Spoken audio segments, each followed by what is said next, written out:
back. We're fucking back again. We're back in action in a video medium. Yeah, it's what we do now, Ian. We're basically the Joe Rogan experience. I mean, honestly, same level of podcast, I think. It is, obviously. I would put us above it. Yeah, I'd say more informational. You know, it's far, far more influential. True. Yeah, we reach our mother, and Joe Rogan doesn't. Yeah. So, Joe, what do you got, bro? Yeah, beat that. We are the best. This is gonna rock. We're the best around. I was gonna go with the best again, but then you said around, and I was like, oh, that's how it goes. And then my words. I appreciate the play-by-play. Yeah, you're good. No, you're good too. Thank you. God, we're so nice to each other. Hey, cheers. Cheers, little motherfucker. Cheers. Cheers, dog. Oh, A cheeky wee whiskey. we got ourselves a cheeky wee whiskey. Mm-hmm. Yeah, I'm fucking pumped, Buddy. dude. Buddy, we talking the man. We talking the man. Ladies and gentlemen, welcome to Drinking Our Way Through History, where we cover the legendary people, places, spectacles, and events that history has to offer while enjoying a thick pour of whiskey. Dick. I am Cooper. And I am Ian. God, it's been so long since I've been able to do that. In today's episode, we are diving into the brutal medieval world of the man inspired by Dracula himself, Vlad the Impaler. I want to suck your blood. Well, he did more than that. Well, he didn't really suck the blood. It's a lot. It's rumored. You know what? Forget Hollywood vampire tropes, Ian. Oh, the sorry. real Vlad III of Wallachia was a ruler who made horror his calling card. Known for his terrifying tactics, Vlad didn't just punish his enemies. He put them on display. Building forests of impaled bodies that sent a message of fear across Eastern Europe. Forests of bodies. It's brutal. Insane. We're gonna get into it. The imagery of that, dude, is just insane. And it's spot on. His reign was like a horror story come to life, filled with blood, fire, and relentless brutality. So, grab a drink, brace yourselves, because we're about to get into this chilling story behind one of history's darkest legends. Wow. And you know what else is dark? Couple things. I was going to say that like button, that follow button, that 5-star review button. You want to click that and, turn it not dark anymore. Yep. And it'll highlight and you'll feel better about yourself and we'll feel better about the podcast and everyone's happy. Yeah, exactly what he said. Yeah. Thanks, dude. Word for word. Now, I do want to, once again, I want to show my source material here because I tried with what I have been told is the Kurt W. Treptow book of Vlad III Dracula. How historically accurate this bitch is. And yeah, it is. But it is fucking thick. And I fall asleep every time I turn a page. It's like 50 pages thick, man. It's Bro, like 50 whole pages. This is like 340 pages. Bro, this book is so, I mean, it's very well done. Kurt, good job. But hot damn. This could have been a little bit easier to, like, I didn't need to know every player in the fucking Wallachian territory, dude. Well, there's so many names. So many and they're not easy. No. And then you got the Ottoman fucking people, you got the Hungarian people, you got the Transylvania. Bro, it's just insane. So I ended up going with much more your size, yes. Much more my size page books. That's a picture. It's actually a comic book. No, One from Captivating History and another from Hourly History. And then is what I did is as I read those books, I cross-referenced them with Kurt's book because fucking hell. Yeah. This book is, I thought it was going to get, like, I tried multiple times to get into this book, okay? And at each time, I was like, maybe if I just get to the point where it is, like, it's finally him in his first reign. I can figure shit out then. And then maybe, like, to his second reign, because the second reign's where we really started doing shit. No, not at all. It is insanely confusing. It is very hard to follow, and it just references every god fucking person that was born in this time frame. So we're here to bring that to you. No, I have what I feel like very much simplified this process, this story, into a very fun tale. I think it's going to be It is a fun tale. Yeah, I think it's going to be very fun. This shit is wild. So, Ian, let's start with some fucking context of who the fuck Vlad was. Shall we set the scene? Let's set the scene. Oh, man. Please paint the scene for me, sir. So Vlad was born into a world. Perfect. Oh, that's it. Ladies and gentlemen, you've come and seen. That's the podcast. See you next time. Like, subscribe, share. No, but Vlad was born into a world already teetering on the edge of chaos. And if you wanted a front row seat to political instability, the Balkans in the 15th century was the place to be. The region was like the Wild West, except instead of gunfights, you had wars with the Ottoman Empire, Hungarian overlords, and noble families stabbing each other in the back, sometimes literally. It was quite often.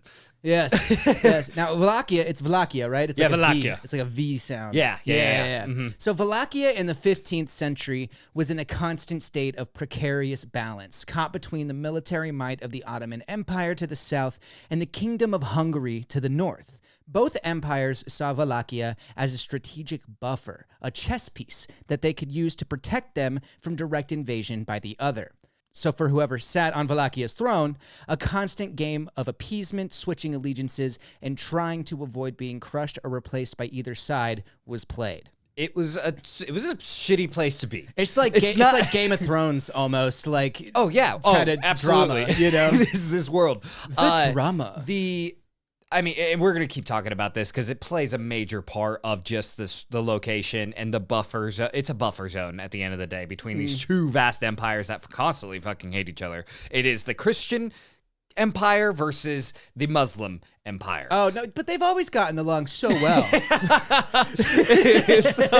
So at this time, the Ottoman Empire under Sultan Murad II was expanding aggressively into Europe. Murad had his eyes set on the Balkans, and he saw Wallachia as a tributary state that should bow to Ottoman supremacy. Naturally.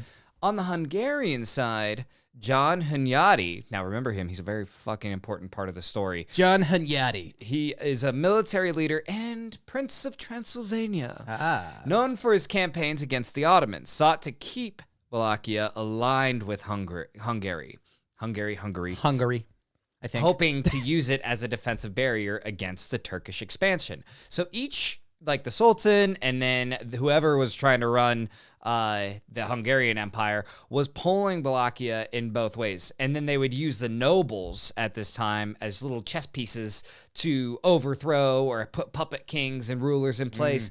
Oh, man.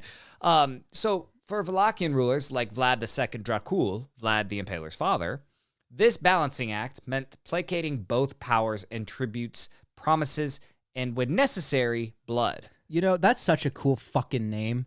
Vlad II Dracula. Oh, we're gonna get into that. That's so tight. Yeah, it's pretty bad. Like, okay, we're gonna do it. So now the Wallachian nobles, known as the boyars, these fucking assholes, they only added to the chaos. These guys are just drama queens and power hungry. They're actually not even power hungry. They are just money hungry. They're like fucking little dragons, hoarding as much money as they possibly can, even though they're not doing anything with it other than just fucking going to little banquets and balls and dressing up and putting on fucking makeup. Must be tough. These guys suck. These powerful families had their own agendas and alliances, often undermining the ruler's decisions to keep Wallachia in one piece. The boyars' influence was substantial, and their allegiances was fickle. They would just as quickly support an Ottoman-backed ruler as they would overthrow one who crossed them. Naturally. So now to put things in perspective of like how much of a chess piece was being played, like chess game and people getting toppled, Vlad II, the Impaler's father, he ruled twice before he died in 1418, and 5 other of Vlad's his dad's cousins, and one half-brother also ruled by 1436. Jesus. That is 6 other people. That's 20 years. That's 20 years. 18 years. And so male rulers is what would happen is, what the male rulers would do is they had a bunch of mistresses and a bunch of fucking kids. No condoms back then, you know? So. No. And it wasn't, and so this just led to a lot of backstabbing, like, I have the right. No, I have the right. And so these kids are what we call pretenders in this time frame. They are pretenders to the throne. The pretender. And this is what the nobles or the boyars are going to play allegiance with. So, like, I'm going to give you my backing, and I'm going to hire all these peasants to overthrow the current ruler because you're going to give me power and money. And so they would play then both sides between the Ottomans and the Hungarian Empire. It was just fucking... So essentially, they were almost mercenary type. Like, they were basically for hire. They were basically for hire, is what I mean by that. Yeah. Not that they weren't fighters, they were just rich people. Oh, no. Everybody was a fighter. Army. Oh, really? Everybody was a fighter. Oh. Yeah, back in these days, it was like you would go out and pillage for honor and for money. Hell like yeah. You would loot like your own fucking peasants sometimes. Can I get a hell yeah from the boys, please? Can I get a hell yeah from the boys? That's These awesome. guys, everybody, especially the boyars, they are all trained to fight and kill.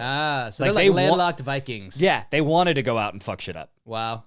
So amid this turmoil, Vlad II Dracula was inducted into the Order of the Dragon. The Order of the Dragon! And this was in 1431, 5 years before his reign began.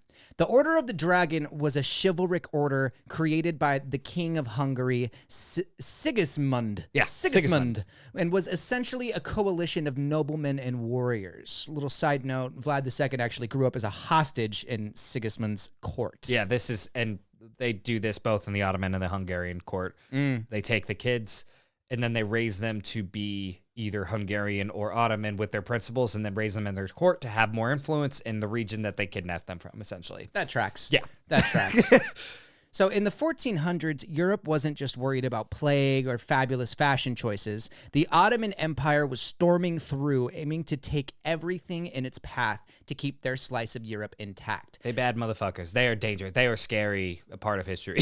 Yeah. And then the Hungarian king, Sigismund, decided to start a club, but not really the Boy Scout kind of club. This was more like a blood oath that doubled as a last stand against the Ottoman advance. He called it the Order of the Dragon. The Order of the Dragon! We're going to do that every single time. I should have done like a fucking metal guitar solo. Yeah, right. Just have it queued up on one of our buttons over there. That's perfect. So we called it the Order of the Dragon because, of course, he did. Nothing says serious business like a fucking dragon. Come on, dog. This is the Order of the Dragon. Let's get real, you know? Now, the Order of the Dragon. To the Order of the Dragon! Thank you. It had one singular goal: defend Christian Europe from Ottoman expansion, or at least die while trying. Nice. Members of the order were sworn to fight to the death, spilling as much blood as necessary. Ottoman blood, ideally. To defend the faith and the borders of the Christian Empire, which is Christian Europe. Right. At this point, everybody's fucking Christian there. If you were inducted, you got a fancy crest. Nice. A golden dragon emblem. Ah, beautiful. And a reputation that said, this guy's really ready to die for the fucking cause. Let's get a hell yeah. He's a January 6ers. Oh. Except cooler. Yeah. These guys had like dragons. They did. Dragon emblems. They had fucking dragons. They might have even had dragons. We don't know. We don't know. Now that's how Vlad's father, Vlad II, picked up the nickname Dracula, which translates directly to dragon or devil, depending on who you ask. I love that. Subsequently, Vlad III's own sobriquet, which means nickname. I learned this word. This is Sobriquet? Sobriquet. I didn't know that. I didn't either. Nice. I learned it. Yeah, it's Wow. cool. See, look at me. God. Learning. That's the only time I use that word. That's the one thing he got from all three of these books. So Vlad III's own sobriquet can be read as Little Dragon or the Son of the Dragon. So that's less fun. That's what Dracula stands for. Little dragon. Little dragon. It's just a wee little dragon. He's a cheeky wee dragon. He's a cheeky wee little dragon. But while the Order of the Dragon... The Order of the Dragon! While they painted Vlad II as a defender of Christianity, it also put him in a difficult position. As a member, he was expected to resist the Ottomans. However, as the ruler of a vulnerable Wallachia, he knew defying the Sultan outright could mean certain destruction. True. They had a lot of power. Yeah. So Vlad II did what he could to appease both sides, and he played both sides. He offered tributes and promises to the Ottomans while still being a card-carrying member of the Order of the Dragon, but this tightrope would have extremely deadly consequences. Yeah, that sounds about right. I was going to say, it never really works out well when you're just the guy who's like, I just don't want to fucking die. I just want to die. Like, I am squished. I really just don't want to die here. They are always the one who dies. It doesn't matter. Every single time. Yeah. Doesn't matter how hard you're trying. Yeah. It's like you are constantly going to be Ned Starked over and over Every again. single fucking time. He's just trying to be a good hand of the king. He's just trying to be here, man. That's it. Just trying to exist. Thank you. So before he even sat on the throne, Wallachia had its own ruler, Vlad's half-brother Alexander the First. Yes. Aldea? Yeah. Okay. Who had an Ottoman-friendly policy in place, right? So with Wallachia caught between Ottoman influence and Hungarian interests, Sigismund saw Vlad II as a preferable option and had him waiting in the wings while Alexander held power. Then, conveniently, Alexander fell ill.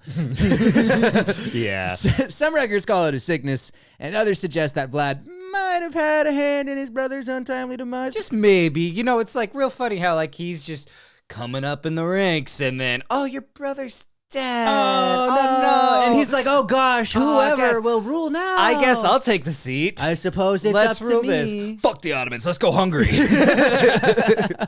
So many brothers kill each other in history, man. Oh, well, we'll touch on this. Politics, it's not personal. It's politics. It's business. If it just means that you get a gain in power, it is not personal. I mean, I'd kill you for the throne. I get it. Yeah, you know? Yeah, I'd take your ass clean out. Dude. A little poison in the whiskey. You know? It would honestly be that. I think that's how I would go. So once in power, Vlad II wasted no time tearing up the treaty Alexander had arranged with the Ottomans, which was like waving a red flag at a bull. Mm-hmm. Charge me. Come at me, bro. Yeah, exactly. It's history's first. Come at me, bro. No, I'm just kidding. There's a few of these. There's a few of them, yeah. The Ottoman response was swift. They invaded, and Wallachia braced for war. To make matters worse, just a month later, King Sigismund, Vlad's only real supporter in Hungary, died. And with no Hungarian... Bad timing, man. Just, come on. Just dead. And with no Hungarian support, Vlad found himself in a wee bit of a quandary. He was just like, oh, fuck. Yeah, it's like that. It's like that TikTok sound. Oh, no. Oh, no. The camera just zooms Yeah, in. yeah. Zooms in. Sweat is rolling off literally, his face. and it's just an oil painting of him, but it, yeah. So realizing he had few options left, Vlad II renounced the Order of the Dragon. Order of the Dragon! And pledged fealty to the Ottomans, even guiding an Ottoman army into Hungary. But this bold move backfired when the Hungarians beat back. But this bold move backfired when the... oh my God. But this... it's the two B's. It's really fucking me up right now. The three B's. But this bold move backfired. Come on, Twisted, let's go. We'll get there. We'll get there. 10 more times, and I promise I'll get it. But this bold move backfired when the Hungarians beat back the Ottomans. God, dude, there's more of them. More B's. Leaving Vlad with two very angry neighbors. So essentially, both the Ottomans and the Hungarians were fucking pissed. Hungary now viewed him as a traitor, while the Ottomans started doubting his loyalty. Yeah, it was just... And I mean, there's nothing this man can do. He's just like...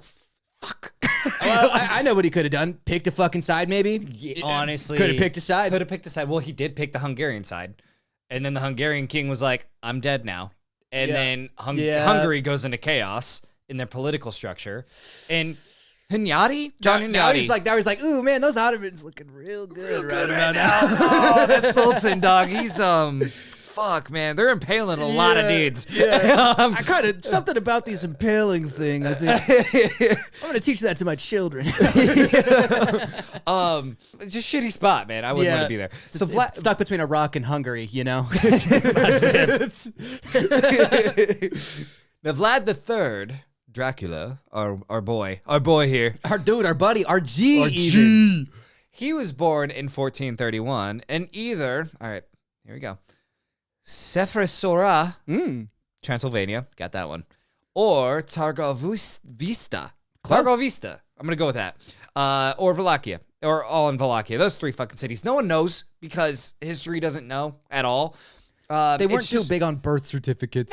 No. Or they weren't. keeping records. A lot of it got purged. Yeah, a lot exactly. of those things got purged. They just get burnt in a fire and it's gone forever. But wherever he was born, it really didn't freaking matter because he was just about to become one of the most ruthless rulers in Eastern Europe history. Like this dude. I'm so excited for this. Vlad III entered a world. Wait. I'm not gonna let that slide. Can you do that one more time for us, please? Ooh, you went higher that time. Wow. Vlad III entered a world already steeped in political betrayal and violence. It was literally a world from Game of Thrones. Yep. His father, Vlad II, likely gave him a strong sense of loyalty and survival. Growing up, young Vlad would have been exposed to the fundamentals of warfare and governance. He likely learned the importance of military tactics, leadership, and the fine art of balancing loyalty with ruthlessness. Yeah, he learned the ruthlessness part. well, and he learns most of it from the Ottomans. We'll see here in a second. That sounds right. From a young age, Vlad would have seen his father's precarious rule and the constant threat posed by the boyars, these fucking assholes. The nobles were not to be trusted. That is just rule number one. It's like when Mufasa looks at Simba and says, "Don't go to the Dark Land." Yeah. Yes. And this lesson was likely drilled into him early on. Vlad's upbringing would have included physical combat training, with emphasis on survival in a world where allegiances shifted quickly and betrayal was common. He was also probably taught to be a skilled horseman, sword fighter, and marksman. He had to have been taught several languages as well in order to be successful because there was 20 some languages going on in this area. So sounds right. There's German Saxons that are around here, and they bring a plethora of fucking languages. I wish I knew a bunch of languages, had learned them as a kid. Yeah, but we're in America. We don't need more languages. We got English. We don't need more language. You get your language and get back. We speak American. Now, his education also likely included lessons on statecraft and how to maintain power in a court filled with would-be usurpers. God, those lessons must have been kind of cool, though. It would have been crazy. But honestly, at the end of every day, it's like, what did you learn? That I could die. At any given fucking moment. Always have someone sip the tea before you. Always. Okay? Those poor servants. How many servants do you think died died to that shit? Yeah. Oh, bro. I mean, God. For every successful assassination attempt, there had to be 30 failed ones. And in order to fail, someone had to die that wasn't the right guy. Yep. This was the world Vlad was being prepared to rule, and his father intended for him to be ready for it. And ready he was. Oh, very ready. Yeah. So the tipping point. Yes. In 1442, Sultan Murad II had reached a breaking point with Vlad II Dracula. Even though Vlad II had been paying tribute to the Ottomans to avoid direct conflict, Murad began to suspect that Vlad II was favoring Hungary, which would be a dangerous move that could destabilize Ottoman influence in the region. The Sultan wasn't in the wrong at all to think this, right? No. Vlad II had taken a meeting with John Hunyadi, the Prince of Transylvania. That guy, he's important. Yes. And Keep remembering him. Yeah. Remember that guy. The only John. No, I'm just he is the only John. that doesn't happen often. No, it doesn't. Usually there's 37 Johns and 3 other ones. That's 40 Johns. That's 40 Johns. There is only 40 Johns in the world. It's a lot of fucking Johns, okay? He had taken this meeting with John Hunyadi and was convinced to withdraw his support from a planned Ottoman invasion. Vlad decided to stay neutral in the matter and ended up letting the Ottomans cross Wallachia to attack Hunyadi without his support, which pissed off Murad II, and Murad II called him into questioning and imprisoned him and his 2 youngest sons, Vlad III, 11 years old, and Rado. It's not as cool of a name as Vlad. I feel like Vlad's just cooler. There's so many Vlads, dude. Vlad is like John in America. Fucking Vladimir. There's so many of them. And Radu was around 7 years old, his younger brother. As a warning and a means to secure Vlad II's loyalty, Murad commanded that Vlad II pledge his loyalty to the Ottomans and Vlad III and Radu be sent to the Ottoman court as hostages, along with 500 children a year to the Ottoman Janissary Corps. Yes. This was a brutal but common practice for the Ottomans called Devshirm. Yeah. Devshirm?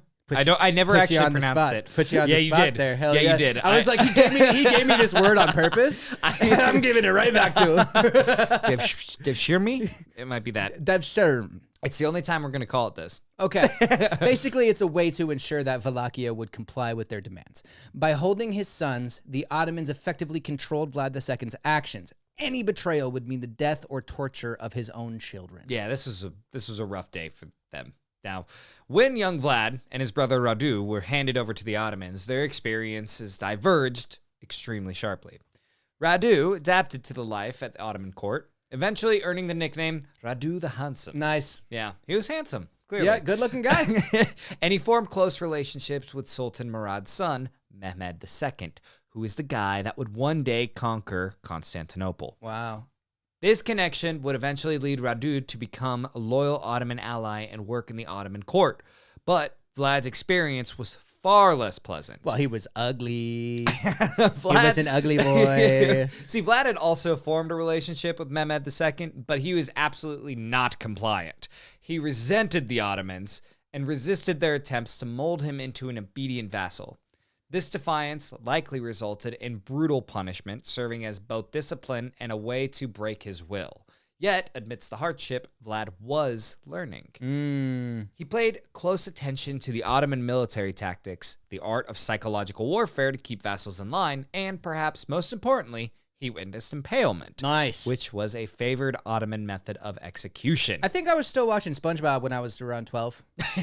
Could you imagine? Yeah, That'd be quite the flip. Yeah, I think I was still watching children's shows. So what you do is you line them up here and you put the fucking pull up their ass, right? Put it and right you up just in the fucking get butthole. that hammer and you go, and then we put them all the way up, and then the gravity will pull does them the rest down. of the job for you. You don't even have to do the whole job. You're just fucking 7 years old. You're like, He's can like, I go eat my cereal? He's like, Vlad's over there like, oh, it does seem convenient. Yeah, no, I see the appeal. I get it. If I put enough up, I can make a curtain in front of my window. I feel like I could eat a meal next to one of these. I'm a little hungry. A little foresight there. Now, Vlad's years as a hostage were marked by beatings, discipline, psychological trauma, but also by a dark education. He learned how to manipulate fear, command obedience, and instill loyalty, all tools he would later wield ruthlessly. As he grew older, his hatred for both the Ottomans and the Wallachian boyars who betrayed his father only intensified. Vlad left the Ottoman court not as a broken hostage, but as a young man hardened by suffering, with a deep-seated desire for revenge. Now, this wasn't like a torture camp or something, okay? They were treated well. Like, this is common practice between nobles and royalty all throughout Europe. That sounds right. But there was elements of pretty shitty torture. Like, one time, Vlad and his brother, they saw these two other Eastern European boys they had their eyes fucking burnt out with fucking iron rods just for communicating with their father. That's a permanent. That's a permanent thing. It's a permanent thing. Yeah. You're just done. Yeah. Like, that is... blind for life. Could you back imagine then. that? When you were... Okay, Radu, 7 years old. Vlad, 11. You're watching two other boys your age because you tried to talk to your dad. They fucked around. Then they found out. They found out. No mercy. No mercy. That's what you get for being born rich. That's what you get. That's what you get. Eat the rich. Literally. So we're basically just talking about a kid who went to the medieval version of revenge school. Oh, yeah. I'd call that. I'd say that's a fair comparison. Yeah. It's very fun, you know? They should make a Disney movie after this. This is what Monsters, Inc. could be. Honestly. Like, yeah. they really missed a selling point here. They could. Well, they could make. They could. They could do it. God, wouldn't that be beautiful? Just like Pixar a just super came out with adult like a super version. fucked up Version of Monsters, Inc. Yeah. Honestly, all Pixar movies just turned into horror movies. Cars. Man, Terrifying. It's just like Christine. Yeah. Exactly what I was thinking. So while in this Ottoman hellhole, Vlad and Radu were suddenly forced to live in squalor due to their father deciding to team up with John Hunyadi, the Hungarian, to try and get rid of the Ottoman presence in Wallachia, knowing full well that his kids could totally be killed for this. He's like, yeah, all right. I haven't seen him in like a year. Fuck it. Yeah, not even my kids anymore. Who the fuck is Vlad? Out of sight, out of mind. Am I right? I'm the only Vlad here. What's his name? Rango? Ragu. I don't know who the fuck that is. Oh, man. But this did end very poorly for Vlad II and Hunyadi. The Crusaders were crushed, and then Vlad sent some mixed signals to both the Ottomans and the Hungarians, who he actually supported. Right? He was once again just like, "Hi guys, so can we be friends?" I didn't really mean it. Okay. Why can't we be friends? JK, LOL. Right? It's a double rainbow in the sky. Look over there. Oh, man. Yeah, I don't know where that came from, but I'm happy it did. So eventually he resubmitted himself as a vassal to the Ottomans, at which point he found out that his kids were still alive. What's up, kids? Yeah, he's like, guys, sorry. Hey, sorry fuck, you guys about are that. Oh, shit, you made it. Both got your eyes. You know? That's a win. That's a win in Could have my been book. worse. Did you see those other kids? But did you die? Because John's kids, Fucking dead. Blind. So dead. blind and then dead. They turned their world to darkness and then murdered them. The infection routed their brain. Can you believe it? It was insane. So he was eventually able to take the kids back home with him. But of course, this little homecoming was short-lived. Vlad's father lost his balance, and the boyars, led by Hunyadi, pounced. And Vlad III and Radu escaped back to the Ottomans. Just back and forth, back and forth, Dude, back and it's forth. so much back and forth. See, the Hungarian nobility, led by John Hunyadi, began viewing Vlad II as a betrayer, especially after Vlad rebuilt his allegiance with the Ottomans, which directly conflicted with the goals of whatever was left of the Order of the Dragon. The Order of the Dragon! The Order of the Dragon! That's never going to get old. It's not. I hope we don't say it too many more times, but I like it every time. It's fun. In 1447, while Hunyadi was leading a war campaign into Wallachia for Hungarian influence and to replace Vlad II with the pretend ruler named Vladislav II. Not the pretender. Not the pretender. Vladislav, more like Vlad is not. Well, I mean, just, of course there should be another fucking guy named Vlad coming into the story, right? But it's a different kind of Vlad. It is. Yeah. It's Vladislav. Vladislav. Yeah. It's just more the merrier. Bring Yeah. it on. And he's the second one, And too. he's the second one. He's the second one as well. There's another Vladislav around there somewhere. At least it's not 40 like John. I'm just saying, 40 Johns, way too 40 many. Johns, way too many. Yeah. Could you imagine that? John the 38th. Come here. John the 162nd. Now, Vlad II was betrayed by his own noblemen. They captured him and most likely beheaded him during this Hunyadi campaign. Should have impaled him. So Vlad III's elder brother, Mircea, he was also targeted.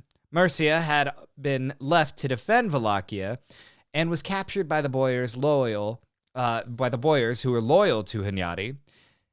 This is, bro, he had the worst fucking God death. damn, bro. He was blinded with a red-hot poker, Oh. and then he was buried alive. Oh! It's already dark. Right? Like, why do you gotta do that? It's so fucked. Would you rather be blinded with a red hot poker and then buried alive, or impaled? Probably blinded and buried. I would probably be blinded and buried. Yeah. Because at least when you suffocate, there's like that sweet release ending. Whereas Yeah. I feel like the impaling is just kind of bad all It around. last days. Yeah, it's like a long seated process. Yeah. Oh. Like not. I'm happy we're alive now. Yeah. Oh god. Where are we? Right here. Oh, okay. So the boyars and Hunyadi then handed the throne to Vladislav II, a noble who is nothing more than a puppet ruler. They got the pretender. Yep. They got the pretender because, once again, the king was just playing both sides because he was gonna die either way. Yeah. Yeah. At that point, run. Yeah. Go. Well, and the thing is, it's like, I feel bad for him because he's like, guys, Sigismund died. You guys were fucking around. And the Ottomans were creeping up on me, and no one was going to back me. So, of course, I got on their side. I'm trying to live. No. That doesn't work for us. That's Traitor. Traitor! Right. And I'm just like... I'm just imagining some fat nobleman with a fucking hunk of cheese and a goblet of wine going, no, that's not. No, That's not how it works. You don't have loyalty. Give me the breast stretcher. I want loyalty. Give me the breast stretcher. Oh, man. So in Romanian folklore, the story about Vlad II's death paints a dramatic tale about how Vlad III, hears about his father's death. According to the legend, as Vlad II Dracula lay dying in the marsh, he called a loyal boyar to his side. In his last moments, Vlad II supposedly instructed this boyar to carry his sword to his son, Vlad III, as a symbolic passing of his power and legacy. I'd be like, bitch, I don't want that. Right, like, everybody's dying. Yeah. No, it's a no for me, Dad. His final words were something to the effect of, give this to my son, that he may finish what I could not. I don't even know what you started, to be honest, Vlad II. Yeah, you weren't doing much. You were just back and there. forth, back and forth, back and forth. Following this, the loyal boyar reportedly rode for 5 days, carrying Vlad II's sword across rugged terrain to reach Vlad III, who was in Moldavia at the time. Upon receiving his father's sword, Vlad III is said to have sworn vengeance on those who betrayed his family and began plotting his return to Wallachia. Yes. He's like, I'm going to suck some blood. I'm going to suck your blood. That's a good one. Thank you. I'm not going to try it again because I'm going to settle on that one. That was Okay, yeah, there you go. End on a high note, you know? Yeah, exactly. This tale, folklore, legend, whatever you want to call it, it gives Vlad III's bloody vendetta against the boyars an origin story that's almost poetic, right? I respect it. Yeah, it's, a little something there. Whether or not there's truth to it, the story taps into everything that fueled Vlad's legacy. Loyalty, revenge, and the iron grip on power passes from father to son. Yeah. It's a good story. Yeah. Also, even though Radu was doing well in the Ottoman court, Murad II saw Vlad III, Dracula, hungry for vengeance and figured that he was the best chance at not flipping over to the Hungarians since they had just plotted against his family. I mean, that's true. To be fair, good point. Yeah. And I think also, like, they needed somebody reckless at this time. Somebody who's just like, I'm gonna fuck shit up. I'm gonna go, like, he's been a rebel his entire life, all the way through the court. Radu's like playing politics and he's working his way up and like very fucking loyal. Why would you put him in a position where it's still pretty unstable? Yeah. That he could get murked pretty quick. Right. Let's put the guy out there who's fucking Tasmanian Let's throw devil. the wild card out there. Yeah, See let's what the get fuck there. happens. And then once that shit, the dust settles, we'll get rid of him and we'll put somebody. Some more poison, maybe. Somebody more like poison. Radu in place where he's loyal to us. He has a say and he can fucking hunker shit down. We're going to let your brother take charge for a little bit, and then we're going to kill him and put you in charge. That okay with you? You good? You good with that? He's like, yes, Daddy. Thank you. I don't know why, but in my head, he's just a little bitch. Like, I don't know why. I'm agreeing with Yeah, this. he's kind of like a little snidey, like, you know, like one of those little kind of chubby kids. You know, he's just like, ah. Apparently, he was very handsome, not that chubby. He was handsome. He was so still. handsome. Vlad the handsome. Oh. Well, at least his name wasn't fucking Vlad, you know? That's that true. helps. That helps things. Vlad officially returned to Wallachia in 1448 with the Ottoman backing. He had one goal: reclaim his family's throne and exact bloody revenge on anyone who dared to cross him. Yes. I don't know what accent that was, but I loved it. The Ottomans saw an opportunity in Vlad. They needed a ruler in Wallachia who could keep the region under control and secure the flow of tribute payments. Because it's all about the money. Mm-hmm. It always comes back to money. It's always the money. It's always money. With Ottoman military support, Vlad attempted to reclaim the throne. However, the timing was less than ideal. Wallachia was still divided, and the boyars had firm control over the region. Vlad's Ottoman allies withdrew support when they realized the local boyars were too strong to overcome at that time, leaving Vlad without the resources he needed to hold the throne. Hold on. Ugh. Sorry. That was a whiskey burp. Those are the worst. Yeah. Whiskey burps suck. It like burns the nose. Yeah, like a little bit. It's You're in the like, back. ooh, Yeah.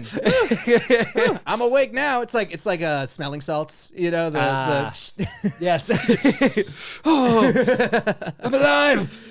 Oh man. So after a brief stint in power, Vlad was eventually overthrown by the same noble factions who had betrayed his father. I'd be so pissed. Oh, so pissed. Forced to flee, Vlad first tried to escape to the Ottomans, but realized that it wasn't safe for him there. See, Vladislav was beginning to understand Vlad II Dracula's problem of being pulled two ways by massive empires. Took him long enough. Right? Wallachia couldn't survive against the Ottomans without Hungarian aid, and Hungary was once again a mess.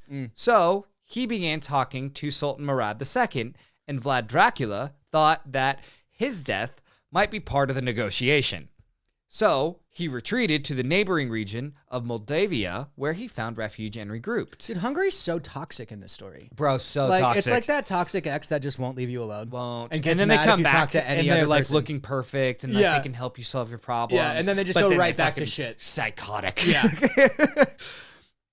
Vlad Dracula actually received a warm welcome in Moldavia since his uncle, Bodan II, had recently become ruler there, and his cousin Stephen the Arab, also known as Stephen the Great, was also there. Now, Stephen the Great, by the way, he's a badass son of a bitch. Yeah. Okay? Defeating, Pope Sixtus the Fourth, which is kind of funny. Sixtus the Fourth, not six. Sixtus the Fourth. He praised Stephen the Great as being a champion of Christ for how skilled he was at defeating the Ottomans.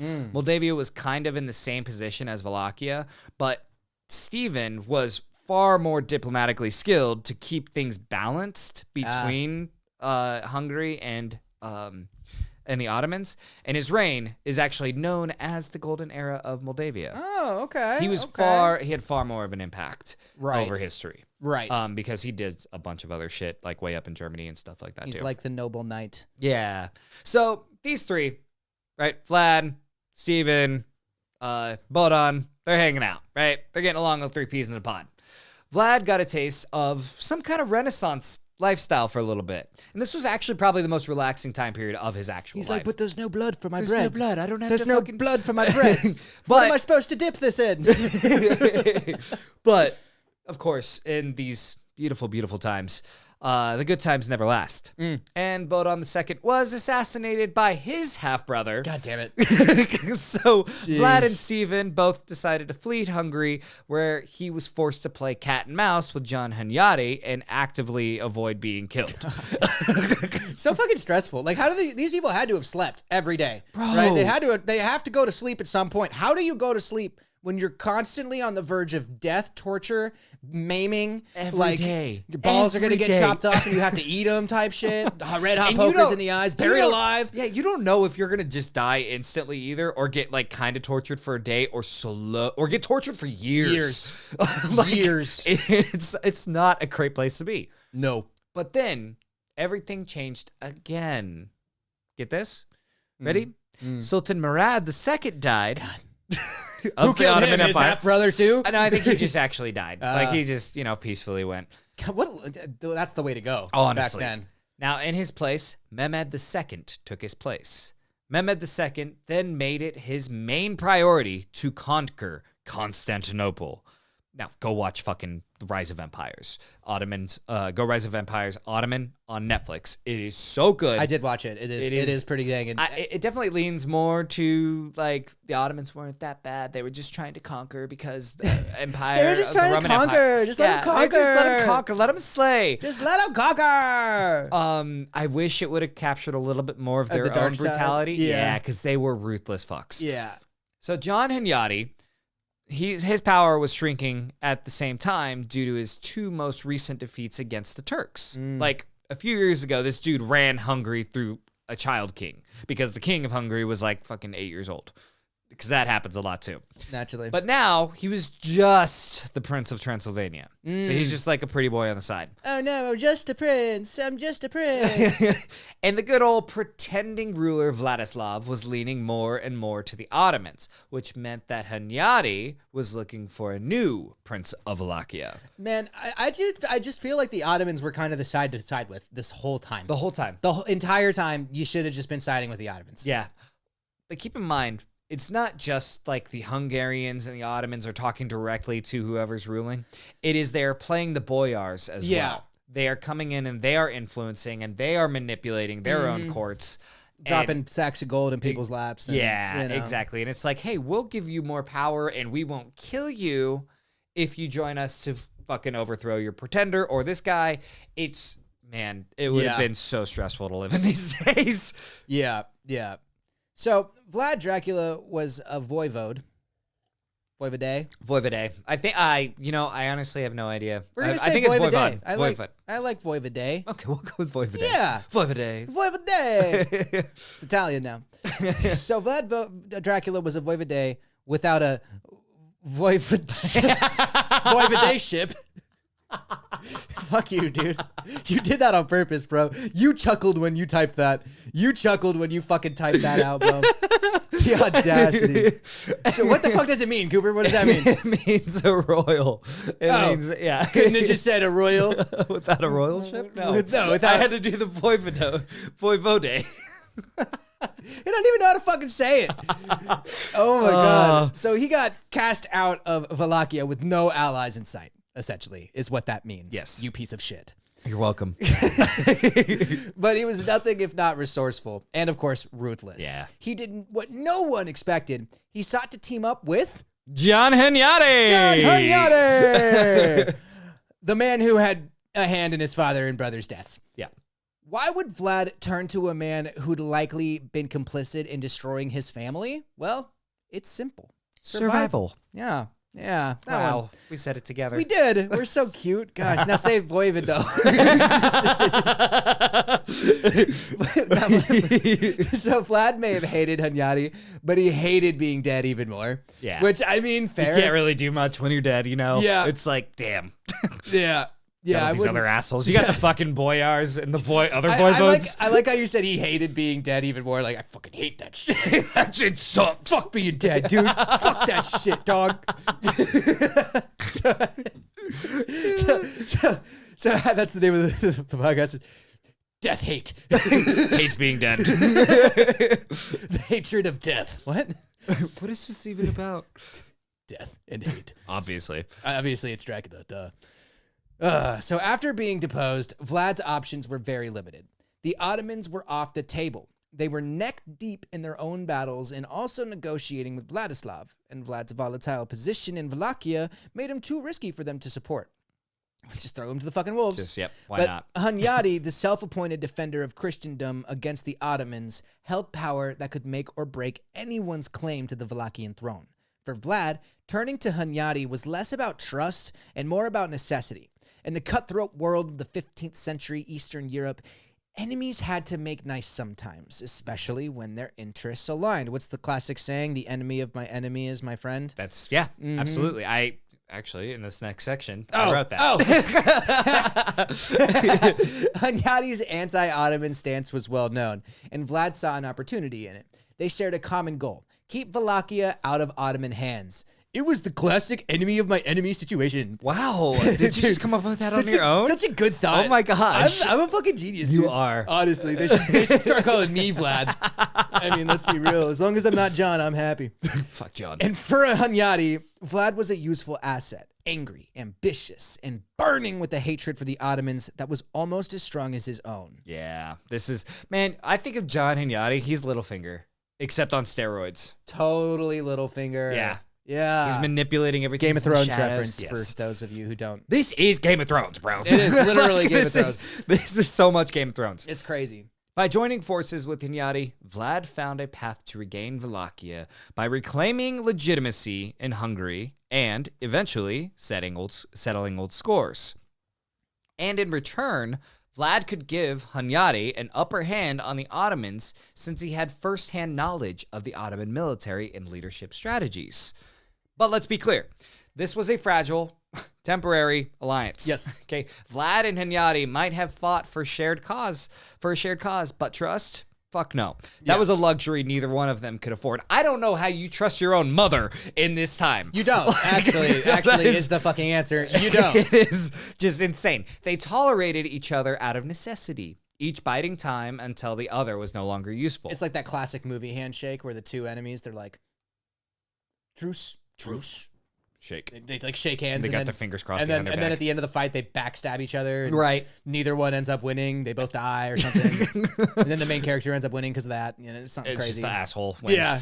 Now, keep in mind, like, when Hunyadi died in 1456, Vlad's temporary restraint died with him. With this so-called ally out of his way, Vlad was free to act on his own terms and finally bring his personal vendetta to life. So it was just, instead of like acting against strictly the Ottomans, Vlad was like, I'm gonna figure out my own shit.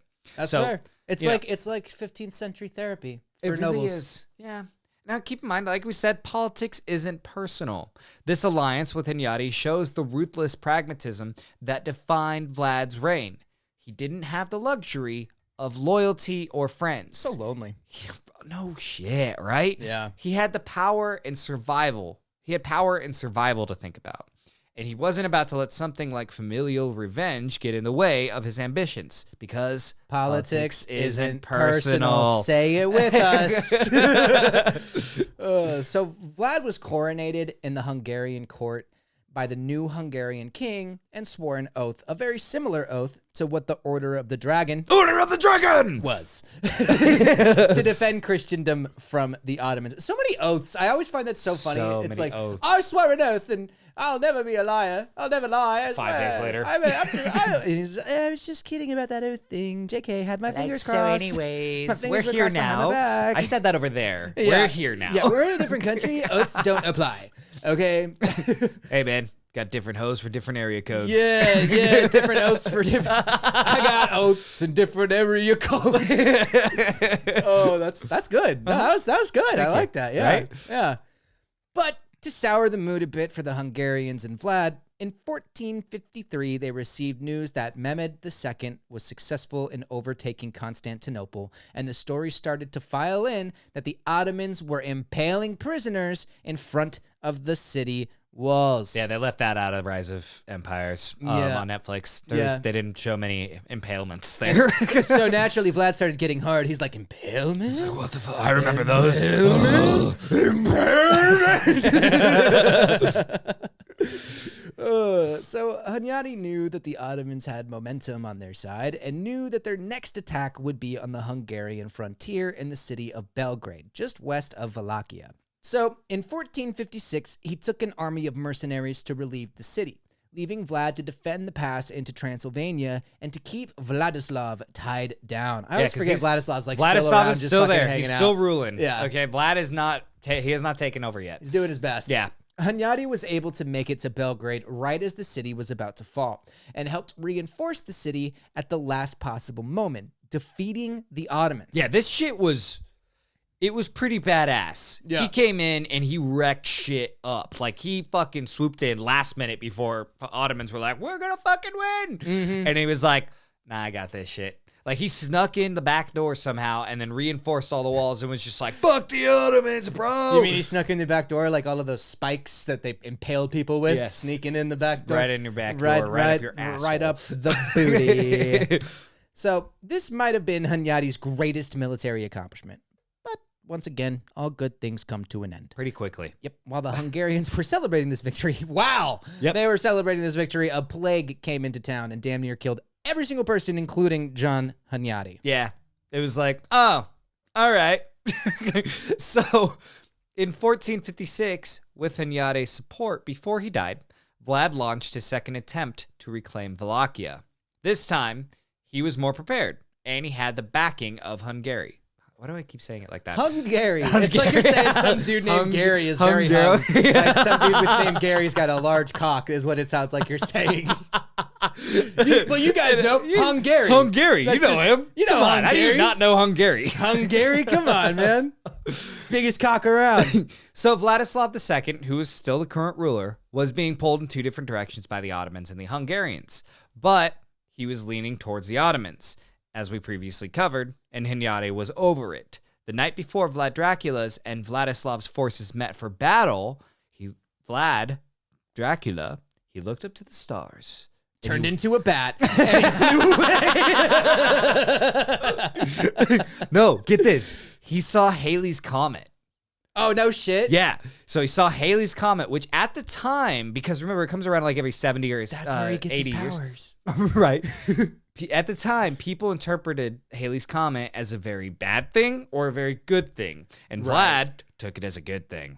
Now, historical accounts vary on the details here, but it's generally accepted that historical accounts vary on the details, but it's generally accepted that Vlad Dracula challenged Vladislav II to a duel. A duel? Resulting in Vladislav's death.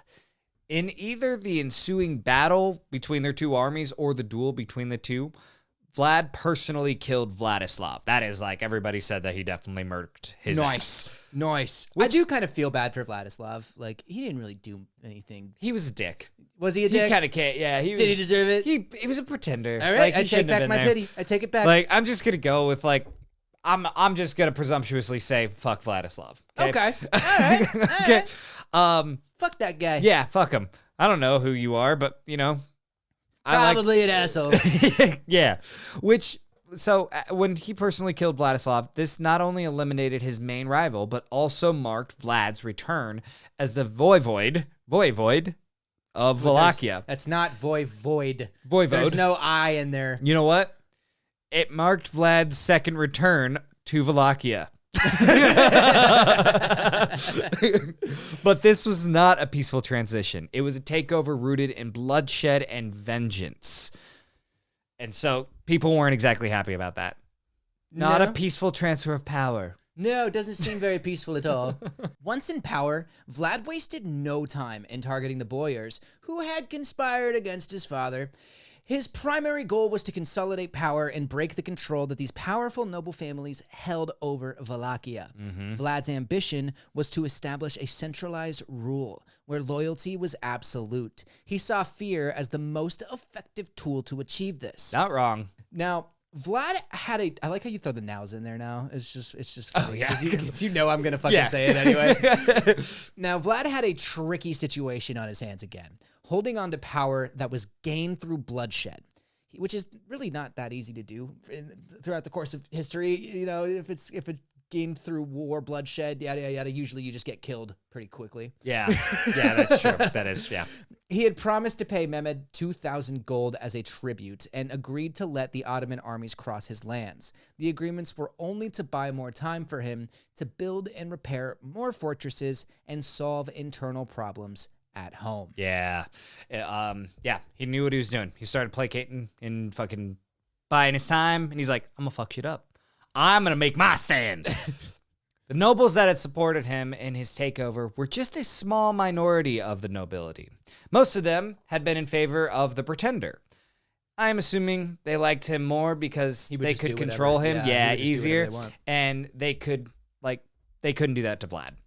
It was only a matter of months before a young boyar raised a band of mercenaries to dethrone the young Vlad Dracula. But Vlad outsmarted and ambushed the band as they marched to him and made an example of them that no one would fucking forget.